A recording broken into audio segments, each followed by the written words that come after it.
pidiendo, Señor, que seas tú respaldando esta palabra, que seas tú hablando a nuestro interior, Señor, a nuestros corazones, que podamos, oh Dios eterno, cada palabra la podamos atesorar en nuestro ser, oh Dios, y la pongamos en práctica, ya que este, Señor, es la luz que tú has puesto en nuestras vidas para iluminar nuestro camino.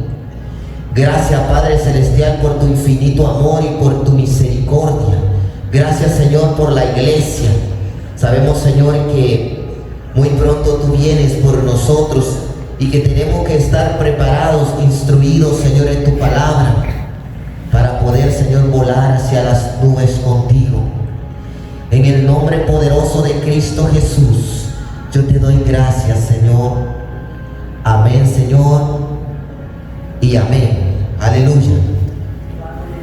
Alabado es el nombre del Señor. Damos gracias al Señor, ¿verdad? Ok, amados hermanos. Este es un tema muy interesante porque dice el mensaje de Cristo a las iglesias. Y ahorita vamos a estudiar un poco en esta enseñanza, amados hermanos, respecto a las primeras 4 iglesias del Apocalipsis. Sabemos que son 7 iglesias, pero ahorita nos vamos a basar solo en las 4. ¿Por qué? Porque también hay una segunda parte. Y este día, pues Dios nos permitirá lo que es compartir la primera. Y aquí tenemos, y dice, regresando al primer amor. Ese es el primer punto muy importante en el cual Dios habla a la primera iglesia. A la iglesia de Éfeso le hace un llamado y le dice que regrese a su primer amor. Entonces, si nosotros analizamos punto a punto lo que Dios quiere dar a entender, es de que a veces, amados hermanos, nosotros de repente dejamos de buscar la presencia del Señor por buscar otras cosas. A veces olvidamos el primer amor y nos enfocamos en el mundo, en las vanidades, en los deseos, en tantas cosas que la carne misma pide, pero no nos enfocamos en lo que Dios quiere que nosotros hagamos, o en lo que Dios quiere que nosotros nos mantengamos primeramente. ¿Y en qué es lo que Dios quiere que nos mantengamos? En el primer amor. Hay muchas personas que a veces llegan a la iglesia y de entrada ellos tienen una experiencia con el Señor muy fuerte, muy tremenda, y ellos danzan, hablan en lenguas, ellos cantan alegres, ellos hacen de todo. Y la iglesia, los que están o los que estamos, muchas veces dicen, ese está en el primer amor, dice, por eso es que está así. Ahora bien, si ese está en el primer amor, ¿dónde estamos nosotros? ¿Verdad? Es un punto bien importante, porque tendríamos que decir, el hermano está experimentando el primer amor que nosotros estamos experimentando, o está conociendo el primer amor que nosotros hemos conocido. Entonces, ¿por qué Dios hace esta mención? Y Dios no solo habla a la iglesia de Éfeso, Dios también está hablando hoy a nuestras vidas, que regresemos al primer amor, que así como tuvimos aquella experiencia el primer día que nos convertimos a Cristo, así mismo todos los días anhelemos su presencia, porque el primer amor es anhelar la presencia del Señor día con día. Amén. Y decir, yo voy a la iglesia porque yo anhelo estar en la presencia del Señor. Amén. Yo voy a la iglesia porque yo anhelo aprender de su palabra. Aleluya. De eso se trata el primer amor. No decir, yo voy a la iglesia porque estoy aburrido en la casa, voy a ir un ratito a distraerme. Porque miren, amados hermanos, muchos hoy en día ocupan la iglesia o agarran la iglesia para distraerse. Esto es así, tristemente, porque se han alejado del primer amor. O sea, ellos están viviendo una vida carnal. ¿Cómo así? Fácil. A ellos lo que les divierte es la música, el grito y todo esto, y ellos son alegres. Pero media vez pase la alabanza y pase todo y empiece la palabra, se duermen sentados. Amén. ¿Por qué? Porque ellos están solo quieren llenar, saciar su carne, Mas sin embargo, nosotros, amados hermanos, nosotros tenemos que, dice la palabra del Señor, que nosotros tenemos que menguar, dice, para que el Espíritu crezca en nosotros. Así le dijeron a aquel varón: mira, Jesús anda bautizando más que tú. Y aunque Jesús no bautizaba, porque dice la palabra que quien bautizaba eran sus discípulos, ¿verdad? Y dice que le dijo a este varón sabiamente: es necesario de que yo mengue, le dijo, para que Él crezca. Amén. Y eso es lo que Dios quiere. Y Dios hoy está haciendo un llamado: regresar al primer amor. Regresemos al primer amor. Si hay un momento en el cual usted se ha sentido sin fuerzas y dice: yo ya no puedo continuar, hoy Dios le dice: regresa a tu primer amor. Amén. Hoy Dios Aleluya. nos dice: regresemos a su primer amor. Amén. Porque ahí es donde Dios quiere que estemos siempre. Porque cuando usted está en el primer amor, viene lo que viene y usted se mantiene ahí. Amén. Y usted dice: todo lo puedo en Cristo que me fortalece, dice usted. Porque usted está lleno del primer amor. De eso se trata. Entonces Dios hace esa mención a Éfeso.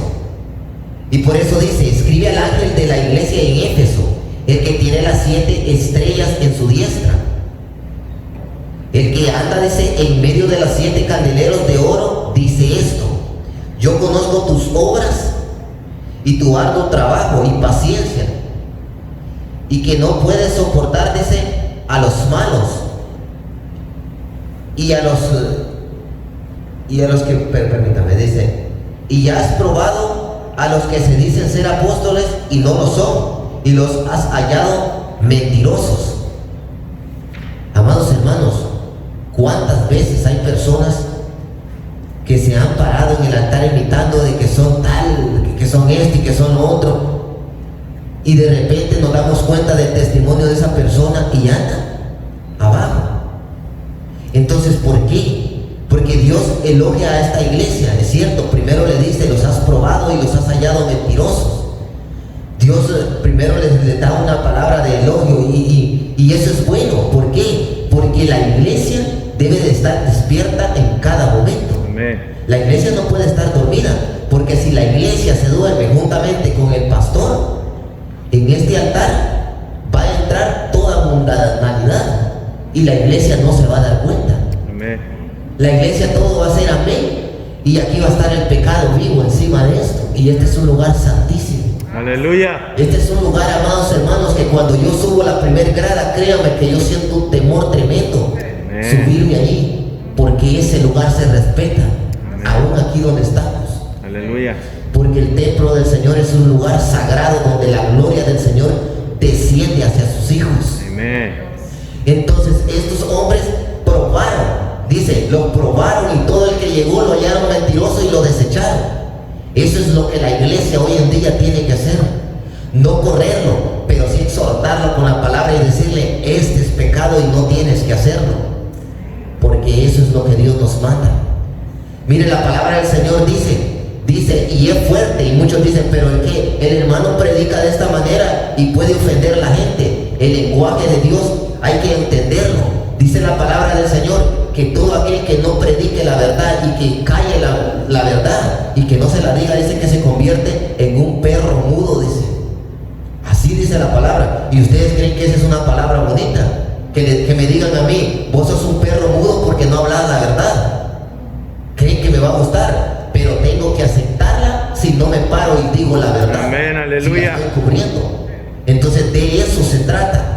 De eso se trata, que como iglesia, como líderes, como personas ministros del Señor, nos paremos y no tengamos temor de hablar la verdad. Amén. Ahí se enoja hasta el papá de nosotros, la mamá. No importa, porque usted le está aclarando a ella o a él la verdad, y esa persona, tarde o temprano, la palabra la va a cambiar.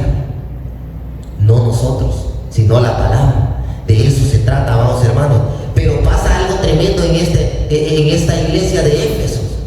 Ellos descubrieron todo lo que estaba pasando, pero Dios viene y se va a la llaga. Se va directamente donde tiene que darles, y les dice: regresen al primer amor. Regresen al primer amor. Por eso es que la palabra es clara y dice de que las obras que nosotros las hagamos, si solo hacemos obra pero no hay amor, de nada nos sirve. ¿De qué nos sirve a nosotros diezmar, ofrendar, que hay que hacerlo, no lo dejen de hacer, eso es importante. Pero ¿de qué nos sirve hacer todo eso? Ser actividades, ser lo otro y lo otro, pero estamos lejos del primer amor. Estamos perdidos, estamos confundidos a nosotros mismos, porque a Dios no lo podemos engañar jamás. Entonces, amados hermanos, de eso se trata, de regresar al primer amor. Déjenme leerle un poco respecto a eso. Dice, miren, lo primero que Jesús hace es elogiar el compromiso de los efesios con la pureza. Ellos se separan a soportar. Ellos se cegaron a soportar a los malos. Apocalipsis 2:2. Esto no significa que los efesios hayan rechazado a cualquiera que no profesara la fe. Más bien, esta referencia está relacionada con el segundo elogio. Los efesios habían probado y expuesto a los falsos apóstoles que se habían adentrado en sus medios. Esta fue una ardua tarea. Años antes, dice, el apóstol Pablo advirtió a los ancianos de Éfeso que enfrentaran estos desafíos. En Hechos capítulo 20, versículo 28 y 33, ahí le menciona lo que Pablo exhorta a la iglesia de Éfeso, porque esto no crean que solo se dio cuando escriben el Apocalipsis. Esto se venía dando desde antes. Esto venía caminando y esto venía, y tristemente se está dando hoy también. Entonces ahí es donde nosotros tenemos que tener ese cuidado y ser sabios y tratar de hacer las cosas de la mejor manera, como para el Señor, dice la palabra, y no para los hombres. De eso se trata. Y no importa que a usted le digan lo que le quieran decir cuando se pare aquí, porque mire, amados hermanos, siempre nos vamos a encontrar con personas que no son cristianas, personas que son religiosas, que se sientan en la banca y lo único que hacen es criticarlo. Y dicen, el hermano habla esto y lo otro, que no sé qué, ya me tiene hasta aquí. Pero nosotros tenemos que hablarlo aunque no les guste. Amén. Porque ese es el deber de la atalaya. En el libro de Ezequiel, si no me equivoco, en el capítulo 3 y en el capítulo 33, Dios le llama a la atalaya y le dice, yo te he puesto por atalaya, le dice. Tú tienes que advertir al pueblo, le dice, de lo que están haciendo. Si tú callas y ese pueblo muere en pecado, la sangre la demandaré de ti, le dice. Pero si tú le dices, hablas la verdad, pero si tú les dices todo tipo de pecado y lo descubres y ellos se arrepienten y ellos mueren, no demandaré esa sangre de ti, le dice. Y si ellos no obedecen y mueren, la sangre correrá sobre ellos. Entonces, ¿qué significa esa palabra? Que si usted exhorta a una persona y esa persona, digamos, Dios no lo va a permitir, pero esa persona muere en pecado, usted libró su vida, porque usted dijo la verdad. Pero si usted la cayó y esa persona muere, esa sangre la demanda Dios a usted, porque nosotros somos responsables. Como ministros del Señor, amados hermanos, somos responsables a decir la verdad. Amén. De eso se trata. Yo me gozo cuando me siento ahí y empiezan a hablar la verdad. Yo me gozo. Y miren, muchas veces, les voy a contar, una vez yo estaba planeando hacer algo allá en mi iglesia. Yo estaba en el ministerio del diaconado. Entonces yo planeé con otro hermano renunciar al diaconado. Renunciar porque yo tenía viajes. Entonces yo quería irme por la situación que estaba pasando. Entonces, y de repente hacen un culto tremendo en la iglesia y invitan un varón que llegó desde lejos, que yo ni por ser, él ni me conocía, o sea, algo que tremendo. Y se paró y empezó a predicar. Y como a mí siempre me gustaba sentarme en las primeras bancas, porque siempre me ha gustado eso. Entonces, y empieza a predicar y empiezo a sentir que a mí se me empiezan a poner hasta calientitas las orejas y a ponerme rojo, porque toda la palabra me estaba cayendo parejo a mí.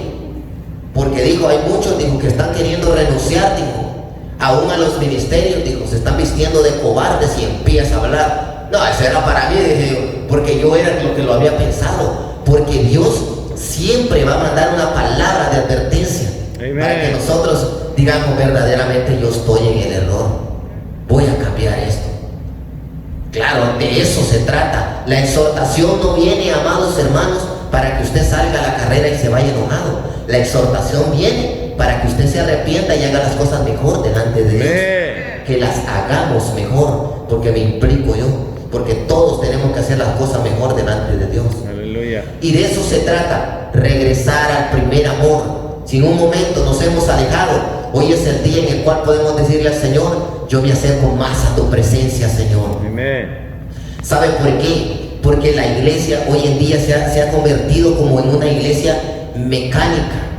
Que la iglesia, si se le dice diga amén, dice amén. Si se le dice diga aleluya, dice aleluya.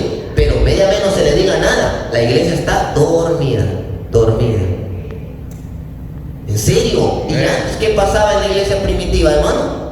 ¿Qué pasaba? Que la iglesia se reunía y todos estaban unánimes, dice, estaban adorando al Rey, se derramaba la presencia del Señor, porque no había ninguno tan siquiera que le dijera parate y decía amén. No, porque la iglesia hoy se ha convertido en eso. La iglesia espera que le digan diga amén, diga aleluya, diga esto y diga lo otro. No, nosotros tenemos que adorar al Rey día a día, que haya un gozo en nuestro ser y que pueda salir y diga gloria a Dios. Amén, aleluya. Yo me gozo con lo que hablo.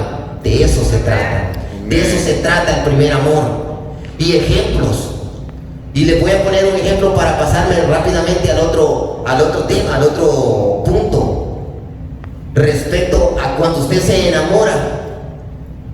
Cuando usted se enamora, hablemoslo físicamente. Cuando usted por primera vez se enamoró, ¿qué es lo primero que quería? Usted quería una llamadita de esa persona, usted quería estar con esa persona, usted quería estar hablando cositas bonitas con esa persona, porque ese es el amor que usted siente. Ahora bien, en el primer amor con Cristo es lo mismo. Usted desea estar en la presencia de Dios. Amén. Usted desea que Dios le hable. Aleluya. Ese es el primer amor. ¿Por qué? Cuando usted se viene a rodear aquí, usted le platica al Señor y le dice: Señor, todo esto es lo que yo quiero, lo que yo estoy pasando, lo que yo anhelo, y usted platica, Dios lo escucha. Amén. Pero después cuando usted le platica al Señor, Dios viene y le habla a usted con el predicador. Entonces, así como a usted le gusta que Dios le escuche, usted también tiene que escuchar cuando Dios ya le habla a través de la palabra, porque Dios le responde y le dice. Y si Dios le dice, viene usted y le dice: Señor, que yo estoy pasando esto y lo otro, y yo me siento hasta sin amor. Viene el Señor y le da la palabra y le dice: ¿has dado amor tú para que recibas? ¿Amas a tu hermano? Y entonces ahí es donde usted empieza a recibir ya la palabra del Señor, y Dios lo está consolando, porque Dios le habla y no lo daña. Dios le habla y la consuela, lo consuela, le da palabra viva de esperanza. De eso se trata. Amén. Ok, entonces pasamos al segundo. Gloria al Señor. Aleluya. Pero tenemos que tener en cuenta que Cristo dio las cosas buenas que estaba haciendo. ¿Entiendes? Que cuando nosotros tenemos que balancear las cosas y ver lo bueno que hace la persona, y Cristo quería ayudarla, ha hecho muchas cosas buenas, pero te falta algo. Hay algunas cosas que tú hacías cuando recién convertido y ya no las hace. Él habla de los nicolaitas. Los nicolaitas son dos palabras griegas: conquistar hermanos. Eran personas que conquistaban a los hermanos para hacerlo mal. Uno tiene que tener cuidado y no se deja llevar por aquellas personas que están mal con Dios. ¿Entiendes? Así que el Señor nos manda a hablar lo que hizo Cristo aquí, decir la verdad con amor, para ayudar a esa persona, restaurarla. Y como tú dijiste, hay muchos matrimonios que su problema es que perdieron el primer amor. Exactamente. Gracias, hermano. Muy importante. Muy importante. Y eso es lo que ha pasado, ciertamente. Y es que de repente yo pienso que ha habido un descuido. Ha habido un descuido, y por eso es que en los matrimonios, bueno, yo no tengo la experiencia de estar casado. Sí me acompañé una vez, pero me acompañé así nada más cuando andaba ya perdido más que el diablo allá en el mundo, que el Señor lo reprenda. Pero gracias a Dios, Dios me sacó de ahí y pues hoy le sirvo a mi Cristo, ¿verdad? Pero la cosa es que los matrimonios tienen que tener una comunión muy importante. Porque imagínense, yo ya había dado un poquito determinado esto, pero está interesante. Imagínense, a veces las parejas de casados se pelean, ¿verdad? Y en la noche yo pienso que porque van a haber discusiones, siempre va a haber un desacuerdo o algo, pero yo pienso que antes de ir a dormir hay que pedirse perdón, hay que reconciliarse, porque no se pueden dormir enojados. Viene Cristo esa noche, se quedan los dos por enojados, ¿verdad? Un ejemplo. Y hay otro, imagínense, yo pienso de esta manera: uno de espalda para allá y el otro de espalda para acá, enojados los dos, y en medio ¿quién está? Satanás riéndose de ellos porque los tiene enojados. A decir, miren cómo los tengo esto, ¿ve? Entonces por eso los matrimonios tienen que ser sabios, las personas tienen que ser sabias, y no solo los matrimonios, las personas que de repente han tenido un problema, buscar y solucionarlo, demostrar el amor que Dios ha puesto en ellos. Amen. De eso se trata. Gloria al Señor. Entonces, nos vamos al siguiente punto. Y aquí Dios está hablando a la iglesia de Esmirna. A la primera que le habló fue a la iglesia de Éfeso. Luego le habla a la iglesia de Esmirna. Dice: y escribe al ángel de la iglesia en Esmirna, el primero y el postrero, el que estuvo muerto y vivió, dice esto: yo conozco tus obras y tu tribulación y tu pobreza, pero tú eres rico. Mire, eso está en paréntesis, si usted lo ve ahí en el libro de Apocalipsis, capítulo 2, versículo 9, dice, mire, yo conozco tus obras y tu tribulación y tu pobreza, pero tú eres rico. Y la blasfemia de los que se dicen ser judíos y no lo son, sino sinagoga de Satanás. No temas en nada lo que vas a padecer. He aquí, el diablo echará a algunos de vosotros en la cárcel, para que seáis probados y tendréis tribulación por 10 días. Y aquí viene una promesa que me encanta, dice: sé fiel hasta la muerte y yo te daré la corona de vida. Amén. Amados hermanos, muchas veces van a venir tribulaciones. Muchas veces usted se va a encontrar en un momento tan difícil de su vida, atravesando un desierto. Pero déjeme decirle algo muy importante: cuando usted se encuentra en el desierto, Dios no lo llevó al desierto para que allí muera en el desierto. Dios lo llevó al desierto porque en medio del desierto Dios va a abrir una fuente de agua viva para su vida. Amén. De eso se trata. El desierto no va a venir para destruirlo, el desierto va a venir para hacer un carácter más fuerte en su vida. Amén. Vemos muchas veces personas que cuando estamos pasando por este desierto, lo único que queremos es renunciar e irnos. No, Dios me dejó, yo estoy pasando por un desierto tremendo, yo no hallo qué hacer. No, amado hermano, es cuando más usted se tiene que revestir de fuerza y de poder y decirle al Señor: yo sé que allí usted va a abrir un estanque de agua viva y ahí yo me voy a saciar. De eso se trata. Mire Jacob, cuando iba huyendo del hermano, el hombre iba triste porque a él lo quería matar. Pero el hombre allá, cuando se queda dormido, Dios se le aparece. Dios se le aparece y dice la palabra del Señor que un ángel se le apareció. Y hasta peleó con ese ángel. ¿Pero por qué? Porque él dijo: yo no lo voy a soltar porque yo quiero mi bendición. Amén. Entonces usted en medio del desierto diga: yo no me muevo de aquí hasta que Dios me dé mi bendición. Amén. De eso se trata. Y eso es lo que le dice a la iglesia de Esmirna: has sufrido, has tenido tribulación, has tenido pobreza, y le dice en paréntesis: pero tú eres rico, le dice. ¿Por qué, amados hermanos? Porque muchas veces en esta tierra vamos a tener pocos recursos, pero somos hijos del dueño del oro y de la plata. Amén. Dice la palabra del Señor, Apocalipsis 19:16, que Él es, dice, Rey de reyes y Señor de señores, dice. Amén. Entonces nosotros somos ricos, amados hermanos. Ricos, ¿por qué? Porque tenemos el Espíritu Santo en nuestras vidas. Porque tenemos esa iluminación que nos ayuda a seguir hacia adelante. Cuando usted se siente débil, es el mismo Espíritu Santo que llega y lo llena. Y no sé si usted hay momentos que ha sentido que viene, pero así como a la fuerza a la iglesia, pero cuando se va de aquí va gozoso, porque el Espíritu Santo se perfeccionó en su debilidad. Aleluya. Porque usted dijo, aunque sea débil, yo voy para la iglesia, y allá el Espíritu Santo lo llena, lo sacia, y usted sale lleno del Espíritu Santo. De eso se trata. Amén. No sé si alguien quiere colaborar. A mí me acaban de mandar un mensaje que en Perú 127 pastores han muerto con el virus porque eran pobres y tenían que ministrarle a su congregación. Se infectaron.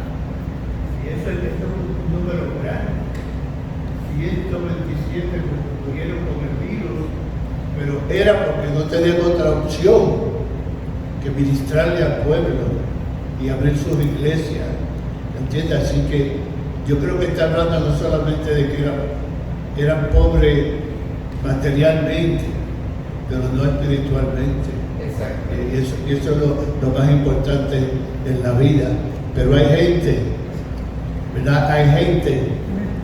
Hay muchos que están sufriendo ahora mismo debido al virus, son pastores y sus congregaciones, pero aunque 127 pastores es un número grande en Bolivia, pero esa gente murió rica, esa gente murió, tiene su galardón en el cielo porque tuvieron que hacer algo que ellos no querían hacer. Porque en ese lugar, yo he estado en Bolivia y aunque hay muchos ricos, también hay muchos pobres. Y la mayoría de las iglesias son humildes. Amén. Es triste, estas situaciones son tristes de lo que está sucediendo. Sé que no es fácil. Sé de que esto ha venido y tanto como se han muerto pobres, se han muerto ricos, se han muerto cristianos, han muerto los que no son cristianos, porque esto vino a darle parejo. Y como dice el hermano, hay muchas necesidades en otros países. Y saben, amados hermanos, bueno, Centroamérica es un lugar donde hay pobreza bastante, pero hay otros países todavía peores que tienen unas pobrezas tremendas, que tienen que buscar pues cómo hacer, y entonces ahí es donde tal vez la enfermedad les ha agarrado y les ha abarcado, porque se van a morir de hambre en las casas, ellos tienen que salir a buscar. Entonces, y gloria a Dios, no nos alegramos porque esos pastores hayan muerto, porque no es así, pero sí nos alegramos por la recompensa que van a obtener, que van a tener en el cielo. ¿Por qué? Porque han muerto haciendo la causa de, o sea, por la causa de Cristo, peleando la buena batalla, como dijo Pablo. Amén. Y qué bueno, nos gozamos por eso, porque Dios es el quien va a dar esa recompensa tan grande a sus hijos, y así mismo, amados hermanos, a nosotros, los que estamos aquí, también vamos a recibir una recompensa grande. Y eso lo hablábamos ayer. Entonces, aquí dice un poco vamos a leer un poco sobre la iglesia de Esmirna. Hermano, yo quisiera... Sí, amén. Perdón, aquí porque tengo un poquito de... A ver si me puede ayudar en esto. Aquí donde dice, no temas en nada lo que vas a padecer. Esta parte es la que más me puedo enfocar. He aquí, el diablo echará a alguno de vosotros en la cárcel. He aquí, el diablo echará a alguno de vosotros en la cárcel, para que seáis probados y tendréis tribulación por 10 días. O sea, que cuando nosotros nos llegan, ¿verdad?, esas pruebas, esos procesos, esto significa es que Dios, no sé, le da esa autoridad al enemigo para que nos, o sea, porque cuando estamos en esos procesos, en esa tribulación, es que estamos en una cárcel espiritual, ¿verdad? Entonces, dice que es por 10 días nada más, o sea, que de cada prueba, las pruebas no son para siempre, sino que, como dicen muchos, tienen su fecha. Entonces, ¿por qué a veces Hay pruebas que duran tantos años. Me gustaría como que se me explique esto aquí. Es aquí que el diablo echará a alguno a la cárcel. ¿Qué texto es? Ese es en Apocalipsis, en el capítulo 2, en el versículo 8 hasta el 11. 8:11 digo. Sí. Ese en el mensaje de Esmirna. Ok, el que estuvo muerto el que estuvo muerto y vivió, dice esto: yo conozco tus obras y tu tribulación y tu pobreza, pero tú eres rico. Y la blasfemia de los que se dicen ser judíos y no lo son, sino sinagoga de Satanás. No temas en nada lo que vas a padecer. He aquí, el diablo echará a alguno de vosotros en la cárcel, para que seáis probados y tendréis tribulación por 10 días. Lo podemos definir de dos maneras. Primero, porque Dios le está hablando a la iglesia de Esmirna. En ese momento se está dirigiendo a la iglesia de Esmirna, definitivamente, y le está dando una advertencia de que van a ser perseguidos. Porque acuérdense una cosa: cuando la iglesia primitiva se empieza a levantar con palabra y todo, la iglesia fue seguida. Ustedes conocen la historia, cómo la seguían. Muchos murieron, muchos los metieron a la cárcel y todo. Pero más sin embargo, si nos vamos donde dice de que por 10 días, y es lo que usted dice, y hay un punto importante que usted tocó, que las pruebas no duran tanto tiempo, y eso es cierto. ¿Sabe por qué? Porque cuando Dios, y yo decía anteriormente, si Dios lo lleva a una prueba o permite que entremos a una prueba, no va a ser para destruirnos, jamás. Dios nos somete, a veces nos hace entrar a una prueba, es para probar nuestra fe, cómo estamos delante de Él. Sí, pero perdón, hermano, esa es una autoridad que Dios le da al enemigo, así como se la dio para cuando la prueba de Job. Exacto. O sea, que no fue Dios que hizo nada ahí, le dio a Job, fue el diablo, el Señor nos reprenda. Entonces eso mismo, yo pienso que es lo que pasa con nosotros cuando somos procesados, pasamos por las pruebas. Exactamente, porque Dios no va a dañar a sus hijos, vuelvo y repito. Acuérdense que cuando Job empieza a tener todas esas tribulaciones, que mueren sus hijos y que le quitan todo, dice la palabra del Señor que Dios le dio permiso al enemigo para que fuera, dice, y lo tentara y hiciera tantas cosas. ¿Sí, hermano? Contestando la pregunta de la hermana, de las 7 iglesias, estas 2 iglesias son las únicas que Dios nos reprende, porque hay iglesias que le dan fieles a Dios. Y Dios no castiga ni permite que sus hijos son castigados cuando ellos son fieles. Pero como por el contrario, el enemigo lo que busca es a aquellos que son fieles a Dios, que hacen la voluntad de Dios para atacarlos. Lo que quiere decir que Dios estaba reconociendo la fidelidad de ellos. Como en medio nuestro, Él sabe quién de los que estamos aquí somos fieles a Él, unos más que otros. Entonces, el ataque del enemigo viene a derecha y a izquierda, pero siempre Él sabe que aquellos que son fieles a Dios van a permanecer en la fidelidad a Dios. Amén. Dios reconoce eso, de que ellos son fieles, y les dice: no temas, porque si Dios está con nosotros, ¿quién contra nosotros? De manera que en aquella época, como en estos tiempos, había iglesias que padecían, que sufrían y que eran pobres, y a esos pobres Dios le había dado un mensaje de consolación. Esta es una consolación de fortaleza, de firmeza y de acercamiento a Dios. Si usted es fiel al Señor, no tiene por qué temer. Amén. Porque nosotros estamos adiestrados a través de la palabra por Cristo, dicho por el Señor, que Él está con nosotros todos los días de nuestra vida. Y como dijo Pablo, para Él el vivir es ganancia, pero si muere en el Señor, porque para Él es mucho mejor. Entonces, ¿qué nos está enseñando allí? Que no tenemos por qué temer. Las pruebas van a venir, las enfermedades. Yo no me siento bien a veces. El enemigo trata de entorpecer en mi garganta cuando quiero hablar y predicar de Cristo. El pastor tiene diabetes, yo también, estamos en años ya, Pero yo sé que el Señor me va a dar los años que Él quiere que yo viva sobre la tierra para hacer su voluntad. Amén. Y si me muero, me voy con Él. Así dice la alabanza. Gloria a Dios. Y para nosotros el morir en Cristo es mucho mejor. Amén. Entonces, los hermanos no tienen por qué Sí, ser. pues, ¿Le contesta, hermano? actualmente Sí, amén. en la China están cerrando iglesias y a muchos cristianos los tienen presos. En Corea del Norte también los cristianos tienen que vivir a la escondida en muchas partes de la China. Así que estas palabras se aplican a ellos hoy en día.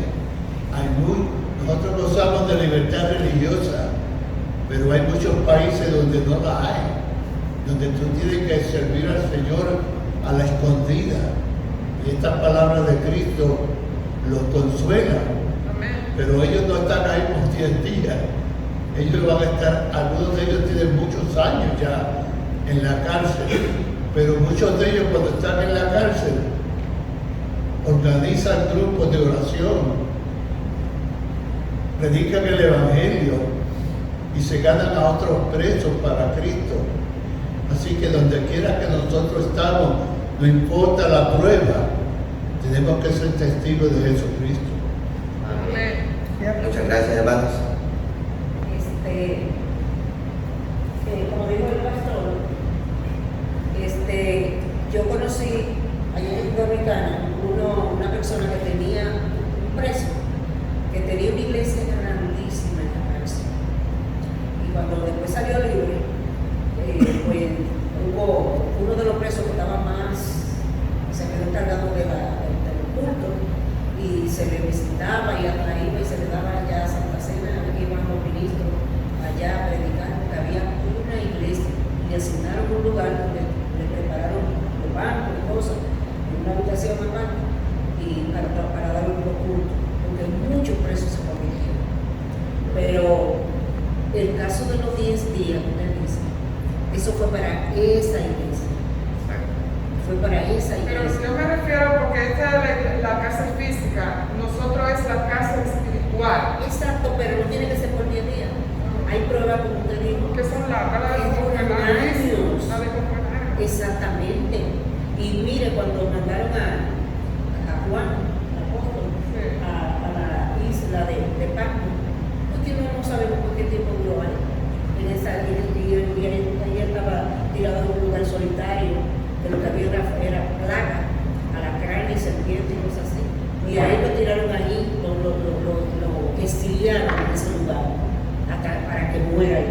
Entonces imagínense, a eso fue para él, igual que lo que le prometió, la promesa que se le dio al carcelero de Filipo, le dijeron, cree en el Señor Jesucristo y serás salvo tú y tu casa. Eso fue para él, pero mucha gente piensa que esa es una promesa para todo el mundo, que todo el que se convierte va a ser salvo él y su casa. Ojalá fuera así, pero fue para él. Amén, hermano, continúa, hermano. Aleluya.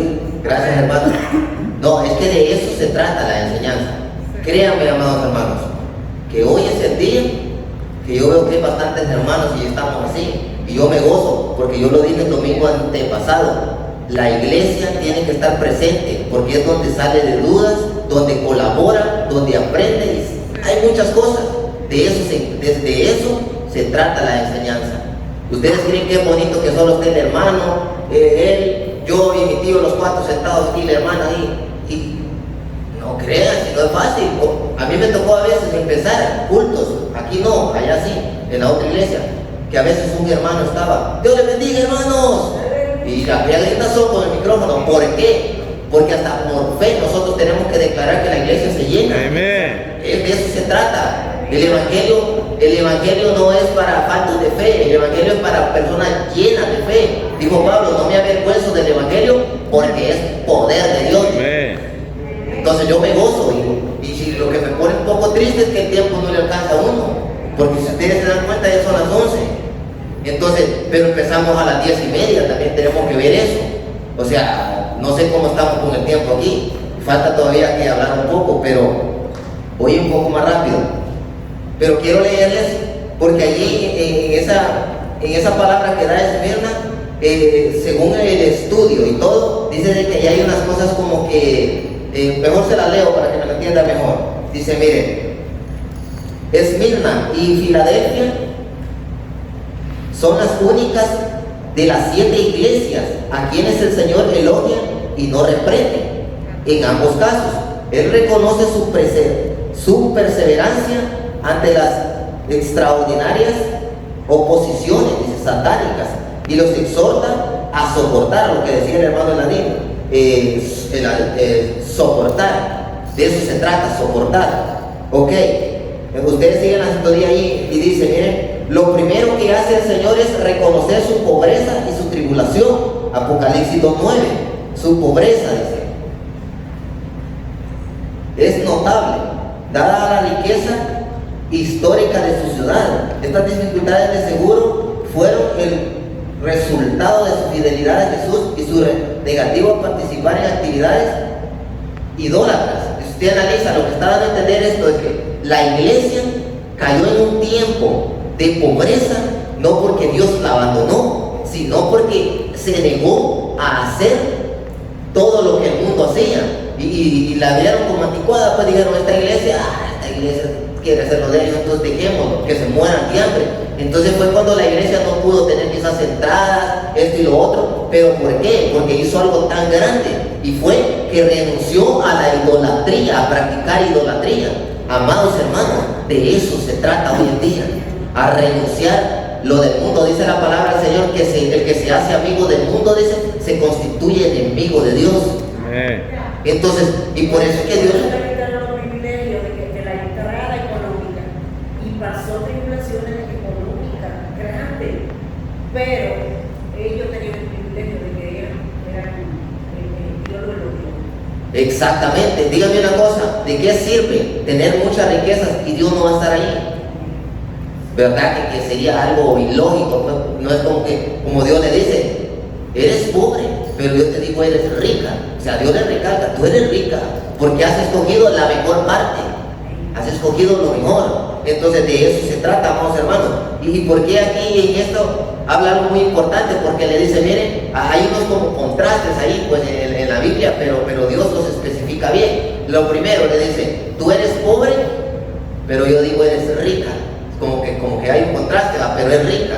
Y la otra le dice, vas a morir, le dice, vas a morir, le dice, pero no sufrirás, le dice, la segunda muerte. O por ejemplo, vas a morir, pero vivirás.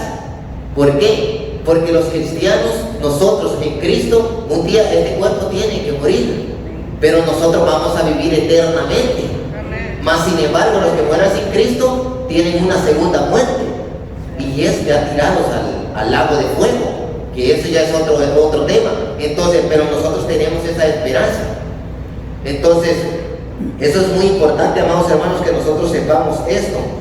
Y luego pasamos a la iglesia de Pérgamo. Son 4 iglesias las que hablan en la primera parte de este tema. Me encantan, todos estos temas están preciosos. Entonces dice, y escribe al ángel de la iglesia en Pérgamo, el que tiene la espada aguda de 2 filos, dice esto: yo conozco tus obras y dónde moras, donde está el trono de Satanás. Escuche esto, esta iglesia estaba en un lugar donde se meneaba el poder satánico, pero le dice, yo sé dónde moras, donde está el trono de Satanás, le dijo. No le está dando a entender, ustedes son Satanás porque no, le está dando a entender que mora en medio de un lugar tremendo, como por ejemplo ustedes mencionaban Los Ángeles, dicen ayer por ahí que mencionaron alguien Los Ángeles, una ciudad que dicen que es tremenda, pero yo me imagino que allí en medio de esa ciudad tiene que haber, aunque sea una iglesia como luz, tiene que haber aunque sea una. Entonces ellos están morando en medio de ¿dónde? Entonces ¿por qué? Porque ellos son la luz. Alguien va a llegar y alguien va a aprender la palabra, porque Dios no va a dejar solo una ciudad, siempre va a poner personas que hablen la palabra.